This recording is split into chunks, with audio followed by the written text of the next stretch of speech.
eu te agradeço. Glória a Deus, você pode aplaudir ao Senhor nessa noite?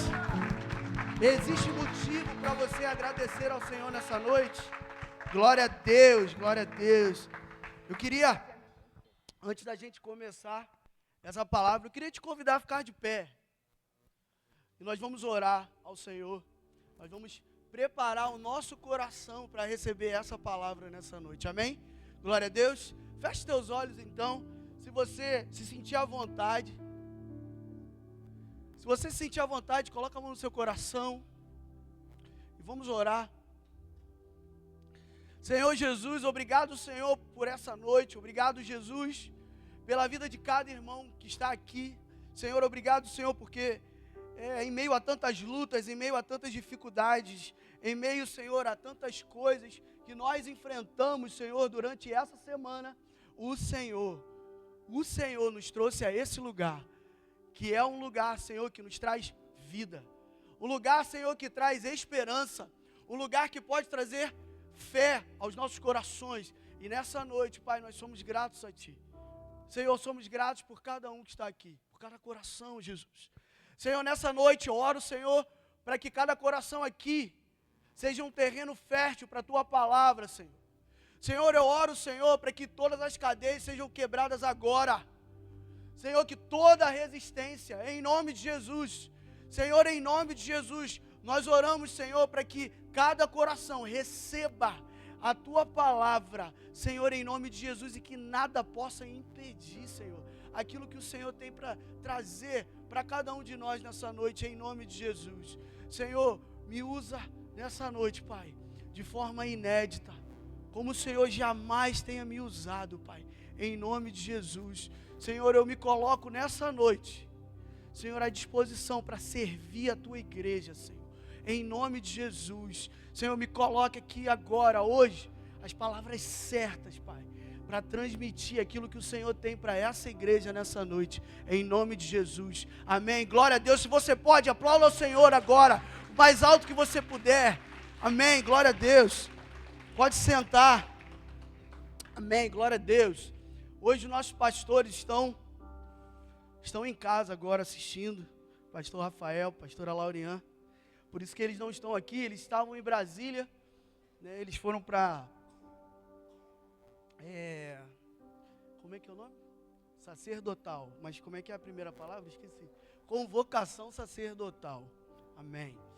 E aí o voo deles ficou apertado para eles estarem aqui, então eles pediram para que o João estivesse trazendo uma palavra nessa manhã, pedindo para que eu estivesse trazendo uma palavra nessa noite. E quem esteve aqui pela manhã percebeu o quanto Deus trabalhou e o quanto Deus derramou sobre essa igreja. E eu creio que nessa noite não vai ser diferente. Eu creio que nessa noite, não porque eu estou aqui, mas porque o Espírito Santo de Deus está nesse lugar.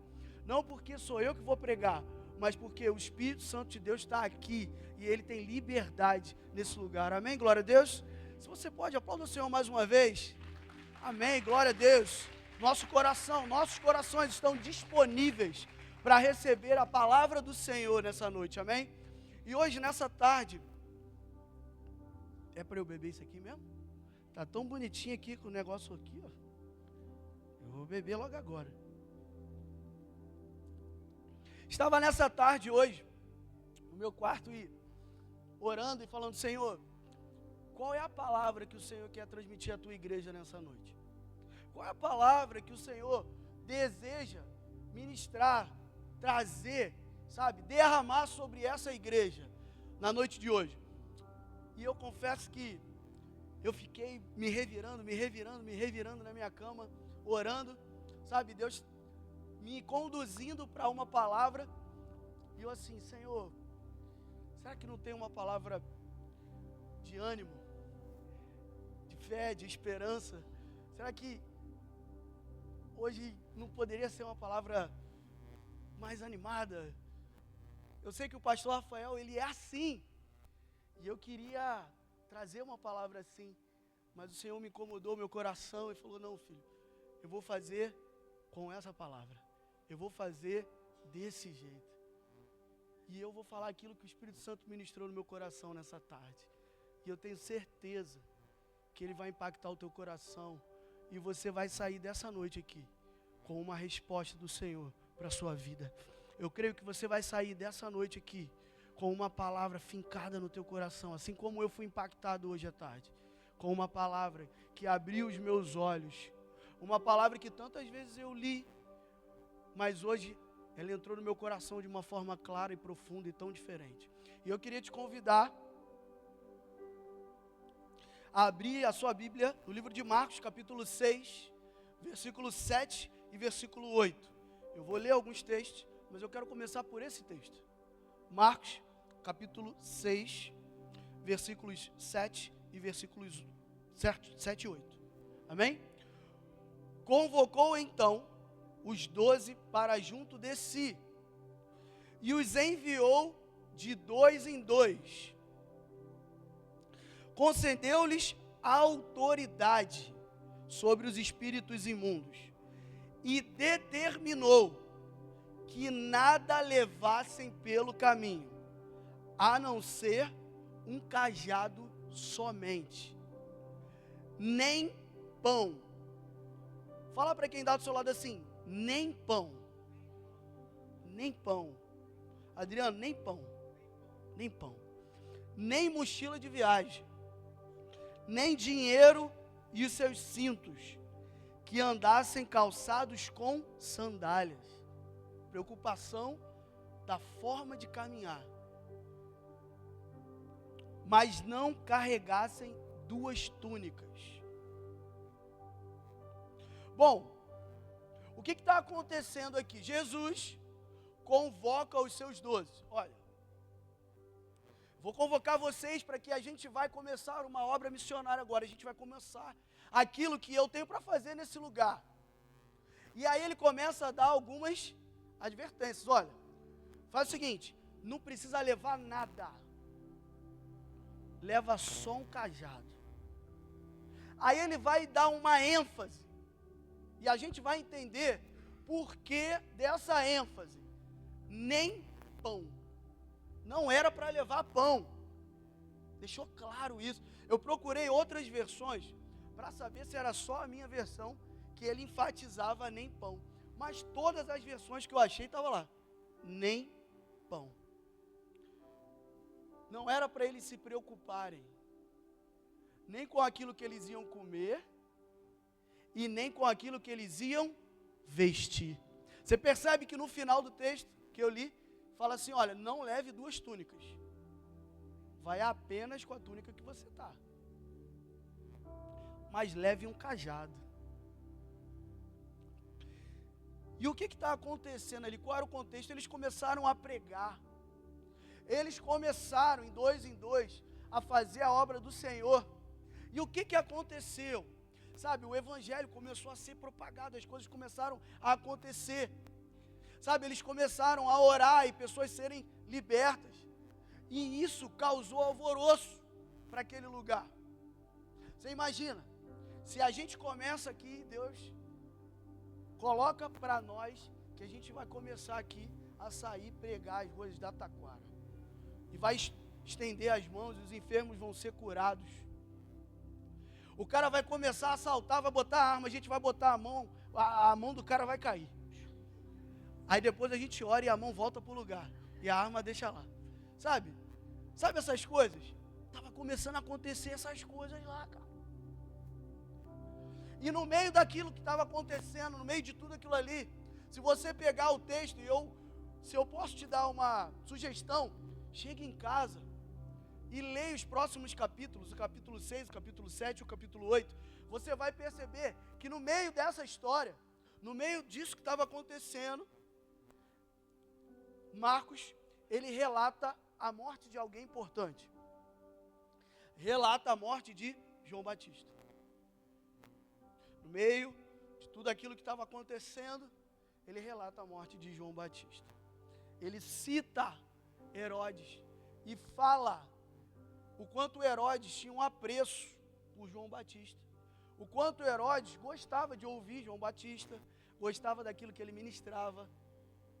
Mas isso não foi capaz de impedir a morte de João Batista. Decorrer da história, A gente conhece os discípulos, eles se juntam a Jesus, e quando eles começam a falar, imagina, Jesus dá uma ordem para eles, sai, começa a pregar, começa a colocar a mão, sabe, enfermos serão curados, e quando eles se reúnem com o mestre, eu imagino que eles estivessem assim, na cabeça deles, eu preciso contar para ele o que está acontecendo, né? E eles começam a falar, olha mestre, olha o que está acontecendo, a gente está pregando, a gente está fazendo, e Jesus para e fala assim, olha, calma o coração de vocês, preste atenção. Jesus manda eles pararem e fala assim, vamos sair daqui do meio do povo, vamos sair daqui e vamos para uma região desértica, uma região que não está povoada. Os discípulos ansiosos para contar, Jesus, calma. Vamos para uma região que a gente vai ficar o quê? À vontade, íntimos. E aí Jesus fala assim, vou pegar o barco e a gente vai para uma região deserta. E eles vão para outro lugar. Só que quando eles chegaram nesse lugar, o que eles se depararam? Se depararam com uma multidão. E chegando lá, Jesus olha para aquela multidão. Os discípulos devem ter olhado para ele e falado, Jesus, e agora? A gente saiu de lá para a gente ter o nosso momento aqui, para a gente ter o nosso tempo de discipulado. E a gente chega aqui e tem uma multidão. E a Bíblia diz que Jesus olhou para eles, para aquela multidão, e teve compaixão. Fala assim, compaixão. E a Bíblia ainda diz o porquê que Jesus teve compaixão deles. A Bíblia diz que o motivo pelo qual Jesus teve compaixão deles é porque eles pareciam ovelhas sem pastor. E aí o que Jesus fez? Ministrou sobre a vida deles. Jesus trouxe um maná espiritual sobre a vida deles. Mas ainda bem que Jesus não era como os discípulos, porque os discípulos queriam mandar a multidão embora com fome. E Jesus foi lá e fez a primeira multiplicação de pães e peixes. Pegou 5 pães e 2 peixinhos, multiplicou para aquela multidão. E logo depois, Jesus falou assim para aquela multidão, olha só, faz o seguinte, vocês estão aí, já estão forrados e tudo. E aí chegou para os discípulos e falou assim, discípulos, agora vocês vão pegar o barco para a gente ir para outro lugar, porque a gente não conseguiu fazer aquilo que a gente queria aqui. Então, vocês vão pegar esse barco e vão para o outro lado. Jesus dá uma ordem para eles, vai para o outro lado que eu já estou indo. Os discípulos não entenderam nada. Falaram assim, meu Deus, a gente veio aqui para ter um tempo discipulado, tinha uma multidão, Jesus pregou, Jesus acabou de multiplicar pães e peixes, sabe? E que negócio é esse? Agora Jesus manda a gente ir para o outro lado de barco e falou que daqui a pouco ele vai. Como que ele vai daqui a pouco? Aí a multidão sai e a Bíblia diz que Jesus foi para o monte orar. Enquanto os discípulos estavam indo para o outro lado, como Jesus mandou. Só que no meio do caminho, o que aconteceu? Teve uma tempestade. Eles ficaram aterrorizados. Você já conhece essa história. Jesus faz o quê? Bom, agora é o momento de eu ir até eles. E Jesus vai até eles. Jesus acalma a tempestade. Jesus anda sobre as águas. E o que acontece? Acontece aquilo que Jesus disse que faria. O que Jesus disse que faria para os discípulos? Vai, que a gente vai chegar do outro lado. Ok? Aqui eu quero abrir um parêntese. Aqui eu quero começar a fazer você raciocinar algo. Os discípulos fizeram ou não fizeram aquilo que Jesus queria? Fizeram? Os discípulos estavam na vontade de Deus? Estavam. Mas isso não foi capaz de livrá-los da tempestade. Sabe o que eu entendo com isso, nessa noite? Que mesmo nós estando no centro da vontade de Deus, não nos livra das tempestades.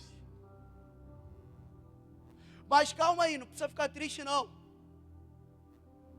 Porque mesmo nós não sendo livrados da tempestade, mesmo nós fazendo a vontade de Deus e nos depararmos com tempestade, a palavra dele se cumpre e nós vamos chegar do outro lado. A nossa aflição deveria não passar pela tempestade, mas saber em que momento ele vai vir acalmar a tempestade. De repente você está nessa noite aqui, com uma tempestade, você não sabe como sair dela.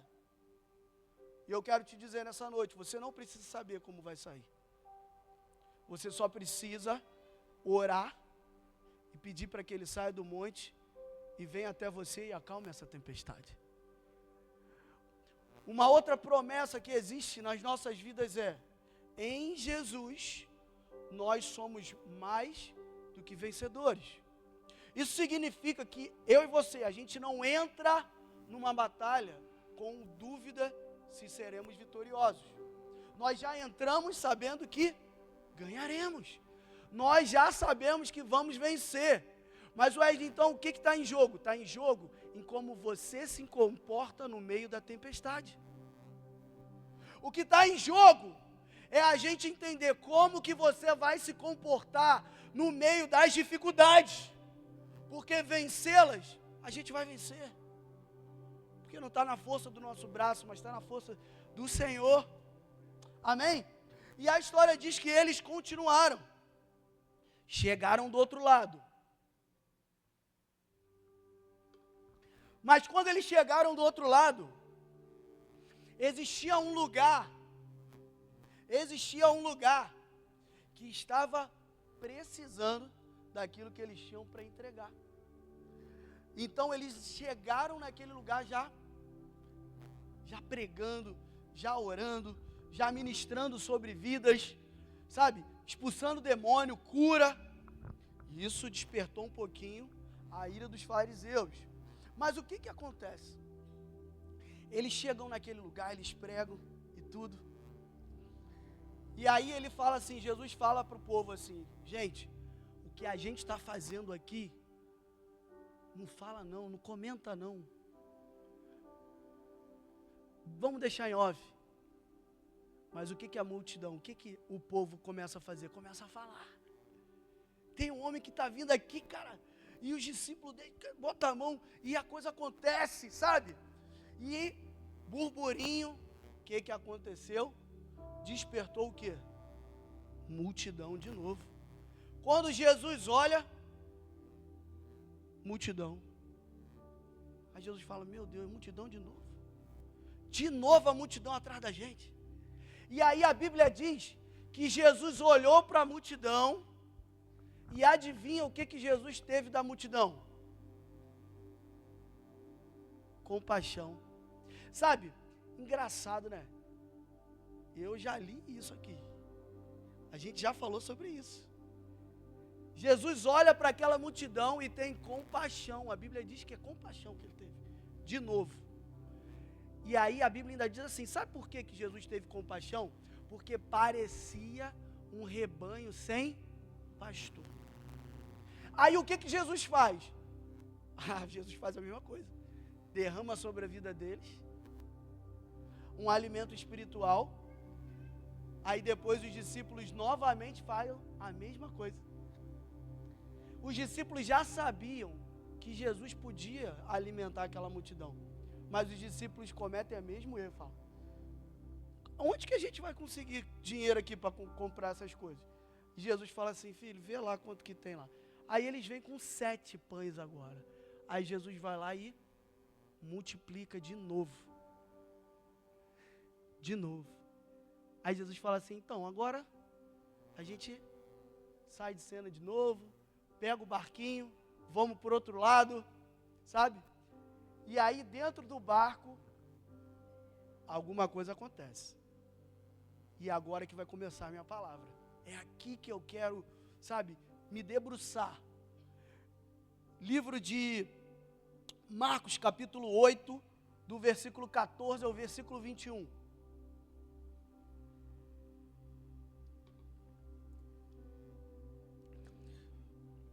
Erasmo foi rapidinho, né? Parece até que a gente tinha combinado. Aconteceu que os discípulos se esqueceram de levar pães. E no barco tinham consigo apenas um único pão. Olha isso, cara. Olha como é que a gente começa a situação no barco de novo. Os discípulos estavam preocupados porque tinham esquecido de pegar o resto dos pães que sobraram lá com a multidão. Aí eles estão lá preocupados. Ai, meu Deus, esquecemos de trazer pão. Alguém trouxe algum pão aí? Eu trouxe um pão. Aí eles estavam preocupados com isso. Porque só tinha um pão entre eles lá dentro do barco. Olha isso, gente. Jesus passou a recomendar a eles: cuidado, guardai-vos do fermento dos fariseus e do fermento de Herodes. Eles, porém, especulavam entre si argumentando: e por que não trouxemos pão? Jesus estava dando uma advertência para eles: gente, cuidado, para que, cuidado com o fermento de Herodes e o fermento dos fariseus. E a preocupação deles era qual? Por que a gente não trouxe o pão? Eu imagino que estava um jogando para o outro: Pedro, por que tu não pegou, Pedro? Tu estava lá com aquela... Poxa, Pedro, o João, por que não pegou? Felipe, por que não pegou você? Sabe, um botou no bolso escondido o pão. E eles estavam naquele dilema. E Jesus alertando eles de outra coisa. E a mente deles pensando em quê? Pão.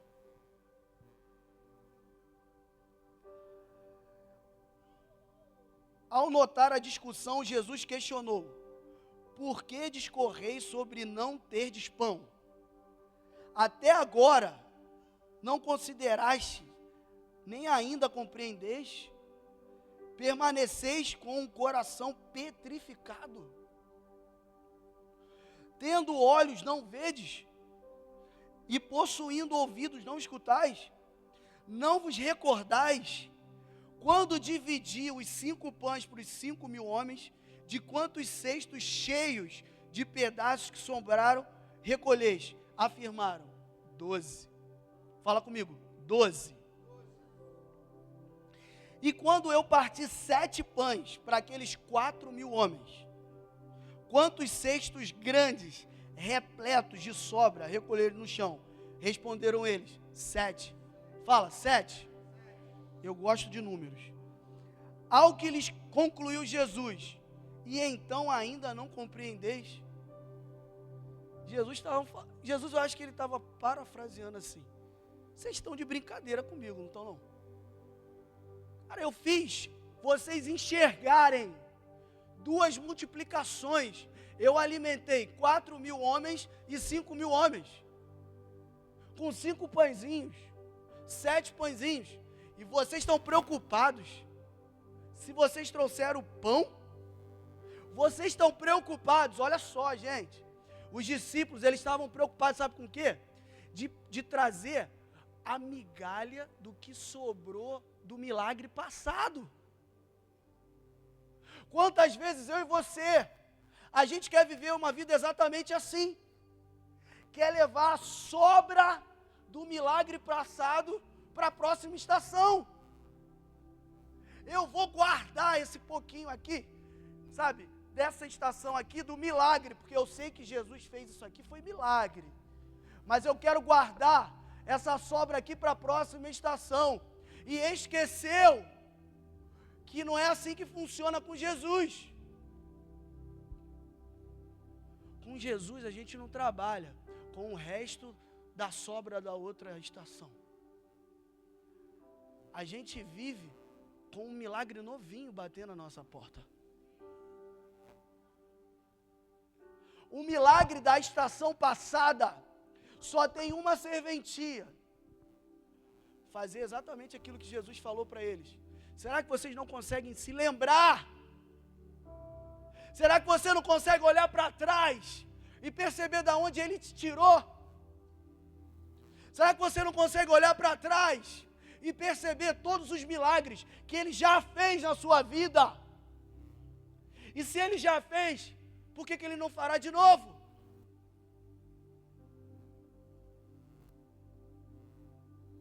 Na nossa cabeça, gente, deveria ser assim: eu estou passando uma dificuldade, eu tenho certeza que Ele vai fazer. Por quê?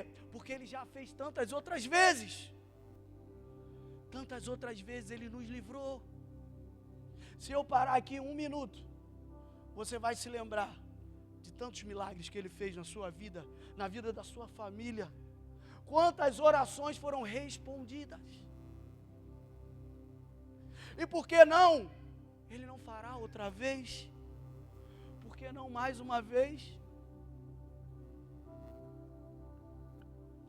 Mas Jesus, Ele faz uma advertência para aqueles discípulos. Jesus estava dizendo assim: cara, em vez de vocês ficarem preocupados com isso, que esqueceram o pão, cuidado, para que o coração de vocês não seja como um fermento dos fariseus e o fermento de Herodes. E por que Jesus estava falando sobre o fermento de Herodes e o fermento de fariseu? Aqui está explicando agora por que a história da morte de João Batista está no meio dessa história aí, desse negócio. Para que quando você lesse sobre Herodes, você entendesse o contexto. Amém? Por que ele fala sobre o fermento de Herodes? Porque Herodes era alguém que apreciava a palavra de João Batista. Herodes gostava daquilo que ouvia. Era bom para ele. Como a Thaís fala, era gostosinho. Sabe, Herodes se amarrava. Só que isso não foi capaz de transformar a sua vida. Sabe por quê? Porque o fermento de Herodes é um fermento onde o nosso coração é levado para que Jesus não seja servido, mas que Ele seja o nosso servo. O fermento de Herodes, que Jesus pede para que eles tenham cuidado, para que nós tenhamos cuidado também, é para que a gente não inverta as coisas. Para que você não comece a estar com Jesus somente por aquilo que Ele pode fazer. Para que o teu coração não mude, teu coração vire um coração que só está preocupado com aquilo que Ele pode te dar. Ou que você tente pegar o Evangelho de Cristo e tente organizar ele dentro de uma caixinha para ele atender às suas vontades. Porque era isso que Herodes queria. Jesus fala isso para eles: cara, cuidado. Cuidado para o teu coração não ficar um coração que está preocupado só com isso, com aquilo que eu posso dar. E quando ele fala do fermento dos fariseus, ele alerta por um coração que faz, um coração que serve, um coração que sabe, mas um coração que não é verdadeiro. Um coração que vem servir, que quando coloca a escala é o primeiro a colocar o nome na escala, mas dentro do coração não é um coração genuíno, não é um coração verdadeiro, coração religioso, um coração que está longe de Jesus, um coração que não serve por amor, e é um amor, o serviço, vamos abrir esse parênteses aqui, né? Vamos aproveitar. O serviço, ele precisa ser um serviço vertical e horizontal. Como que eu sirvo ao Senhor? Servindo o meu próximo. Como que eu vou servir o meu próximo? Como eu agrado a Deus? Quando eu cuido daquilo que é do Senhor Jesus. E quando eu sirvo com vontade. Quando eu faço por amor. Quando dentro do meu coração Eu estou fazendo porque o meu coração entendeu que nada que eu possa fazer vai ser capaz de pagar aquilo que Ele fez por mim. Mas eu faço o mínimo. Qual é o mínimo?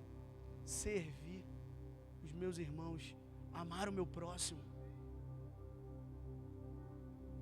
Cada escala que a gente cumpre, querido, é um serviço que nós prestamos ao Senhor e ao nosso próximo. Quantas vezes nós, eu me incluo nisso, quantas vezes nós cumprimos escala, a verdade é essa. Quantos de nós, muitas vezes, cumprimos escala? Temos um coração fermentado, como o dos fariseus. Está longe do amor genuíno de Cristo. Jesus, ele faz essa afirmação aqui, para que o coração deles, e o nosso coração aqui nessa noite, nosso coração seja alinhado, o nosso coração seja transformado, para que o meu coração nessa noite saia daqui longe do fermento de Herodes, longe do fermento dos fariseus, longe daquilo que ele pode fazer, mas por aquilo que ele é, longe de um coração obrigado a fazer coisas, mas um coração contrito, envergonhado, porque faz tão pouco. A palavra de Deus diz que o amor de Jesus, o amor de Cristo nos constrange. Quando nós temos um coração contrito, existe constrangimento. Nós nos deparamos ao Senhor Jesus e falamos assim, cara, o que eu faço é tão pouco. Poderia fazer melhor. Poderia fazer com mais qualidade. Porque eu amo ao Senhor Jesus.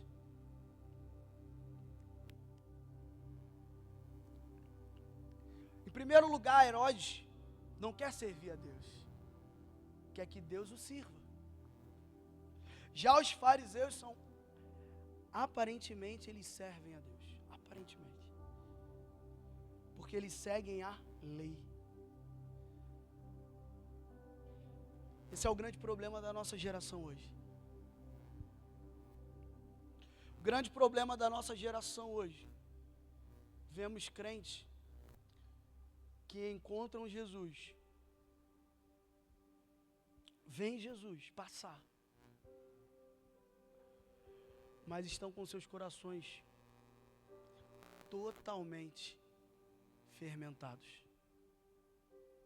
Buscam apenas aquilo que Ele pode fazer. A expectativa é naquilo que Ele pode fazer. E aí quando Ele não faz, você fica frustrado. Uma geração que encontrou dentro da igreja um lugar para alimentar o seu ego, seu crescimento. E daí tudo que faz, não faz por amor a Deus. Os valores estão invertidos. E começam a fazer para que em algum momento seja notado. Eu não venci em lugar nenhum. Eu ainda não venci no meu trabalho, eu ainda não venci na minha empresa, eu ainda não venci em tantos lugares. Mas aqui eu tenho uma oportunidade de crescer e aparecer. Está com o coração fermentado. Está prestes a ser podado. Quantos líderes? Eu estou 9 anos aqui. Quantos líderes, excelentes líderes. Líderes que lideravam com maestria, mas que se deixaram levar no seu coração. Corações fermentados. Começaram a fazer, começaram a querer fazer, mas o coração não era genuíno. Nessa noite, o Espírito Santo de Deus, o desejo do coração do Senhor Jesus, é alinhar o nosso coração.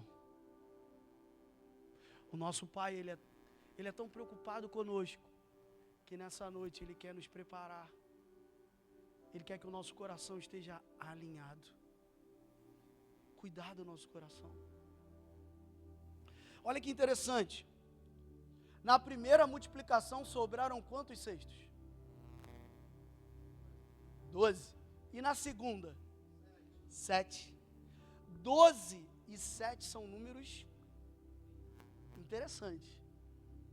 Sim ou não? Eu gosto de números. O número 4, ele simboliza o homem. E o número 3 simboliza quem? Deus, Trindade. Certo? Sim ou não? 4 vezes 3, 12. O número 12, você vê algumas vezes o 12 na Bíblia? Vê? Muitas vezes, né? Por muitas coisas. O 12, ele se refere à perfeição permanente. Perfeição permanente. Certo? E o 12, ele significa governo de Cristo. Governo. Está sob o controle, está sob o governo. Sabe, o 7 é uma perfeição temporária. Perfeição temporária. Você percebe que na descida do Espírito Santo, por que não desceu o Espírito Santo antes? Porque primeiro deveria ser completado os 12. Depois da escolha de quem ficaria no lugar de Judas, ali estava completo os 12. Ali significa o seguinte: agora está o meu governo. Agora está a perfeição completa. Então 12, governo, sabe? Ele quer nos mostrar alguma coisa. Ele quer trazer para nós uma ideia de, nas nossas aflições, nas nossas dificuldades, nos nossos problemas, ainda que a gente não veja a solução, no final, você vai perceber que existe a abundância de Deus para cada um de nós. Ainda que pareça que tenha falta, você vai perceber que lá no final nunca teve falta, mas sempre teve abundância. Os discípulos, eles estavam com dificuldade de entender que quando eles foram chamados, não precisavam se preocupar com o quê? Com nada, com pão. Você viu o primeiro texto que eu li? Ele deixou claro: não fique preocupado com pão. Amém ou não amém? Aí no meio do caminho ele mostrou o quê? Eu posso dar o pão. Eu posso, fica tranquilo. Eu só estou preocupado com uma coisa. O que Jesus estava preocupado? Quem consegue perceber o que Jesus estava preocupado? O tempo todo, Jesus estava querendo fugir de quem? Da multidão. Jesus estava querendo levar esses discípulos para onde? Para o secreto. A preocupação de Jesus não é te dar pão não, querido. Te dar pão, está tranquilo, Ele vai te dar. Está preocupado em te levar para o secreto. Para você ter intimidade, para você reconhecer quem Ele é na sua vida. Mas esses discípulos não estavam entendendo isso. Mas olha que interessante. Duas histórias idênticas. Jesus, quando olha aquela multidão, o que Jesus tem? Compaixão. Por que Jesus tem compaixão? Porque eram um rebanho sem pastor. A compaixão era porque era um rebanho sem pastor. Os discípulos tinham pastor. Tinha pastor. O que eu estou querendo te fazer pensar? O nosso rei, ele nos convocou. Ele nos trouxe a missão. Te chamou pelo teu nome. Você não é uma multidão sem pastor, que só está atrás de milagre, atrás do que você pode comer. Você não é isso. Você é alguém que está sendo apacentado, alguém que está sendo discipulado, alguém que o Senhor, Ele se preocupa em intimidade. Não deixa que o teu pensamento seja pequeno como o da multidão, não. Entenda nessa noite que a tua preocupação não pode ser com o que você vai comer, com o que você vai vestir. Fica preocupado com uma coisa que ele falou: cajado, sandália nos pés. Sabe com o quê? Para você caminhar em cima de pedras. Lâmpada para os meus pés é a tua palavra e luz para os meus caminhos. Preocupação que eu e você, nós precisamos ter. Como que está o calçado dos nossos pés? Preocupação, cajado, sacerdócio real. Fomos chamados para ser sacerdote real. Preocupação que a gente tem que ter, nossa intimidade com o Senhor Jesus.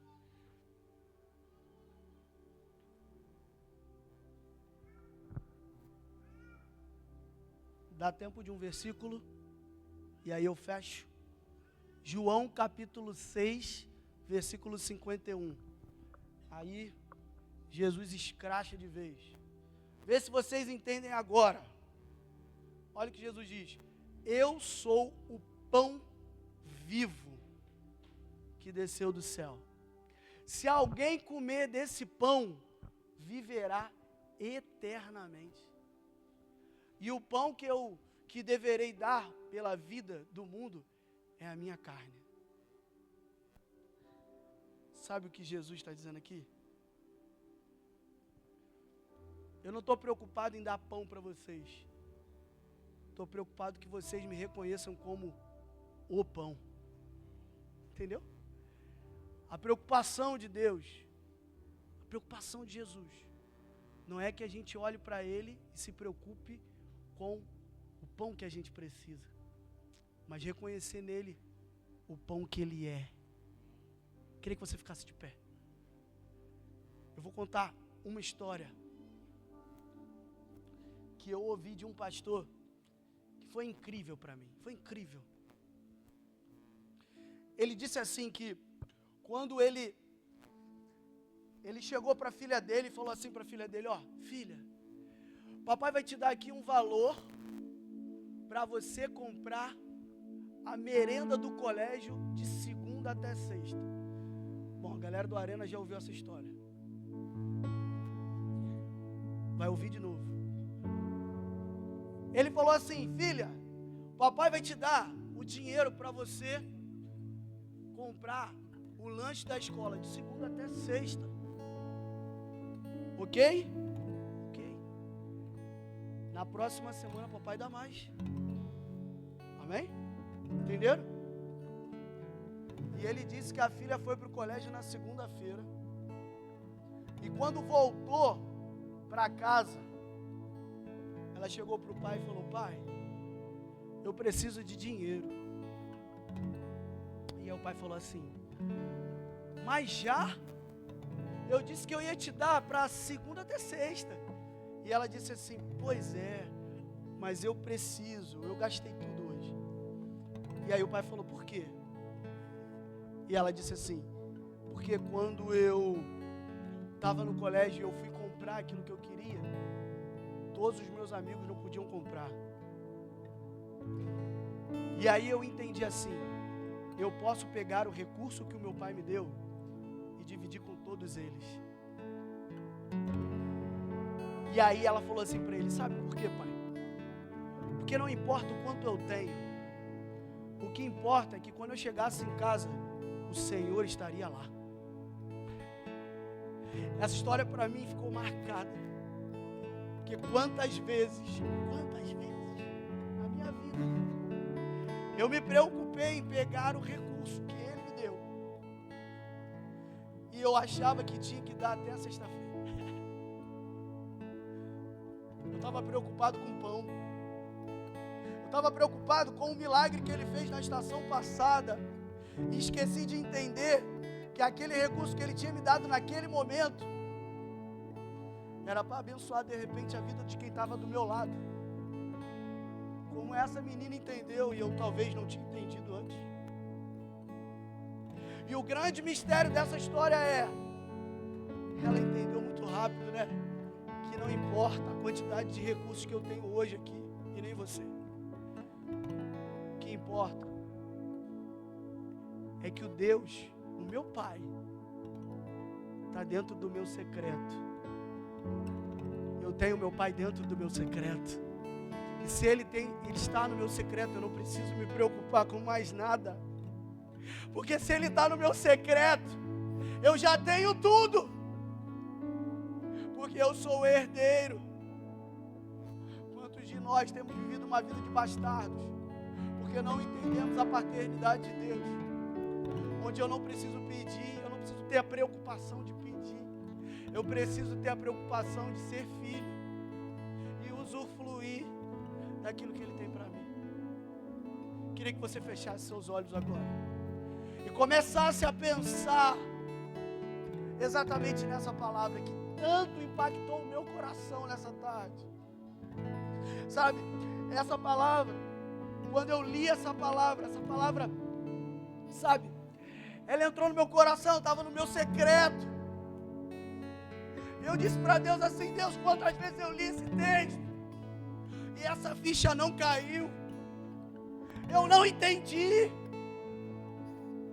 Mas não tem problema, porque eu estava enganado. Mas hoje as escamas foram arrancadas dos meus olhos. Eu entendi. Eu oro para que nessa noite haja entendimento hoje. Eu oro para que você entenda. Eu queria te dar alguns minutos para você orar, para você pensar, sabe, como tem sido a tua vida, como está o teu coração nessa noite. Eu quero que você comece a pensar se de repente tem algum fermentinho no teu coração, algum fermento de Herodes, algum fermento de fariseus, tem alguma coisinha aí. Porque se tiver, não tem problema não. Nessa noite, o nosso Pai, Ele está aqui para limpar. Eu queria te dizer que existe esperança para mim e para você nessa noite. Existe esperança para mim e para você. Quando eu fui ministrado hoje à tarde com essa palavra, a primeira coisa que veio na minha mente: Deus, existe esperança para mim. Existe porquê. Existe um motivo para Ele ter trazido essa palavra para o meu coração e para vocês nessa noite. Feche seus olhos, vamos cantar uma canção e eu quero que você seja ministrado pelo Espírito Santo nessa noite.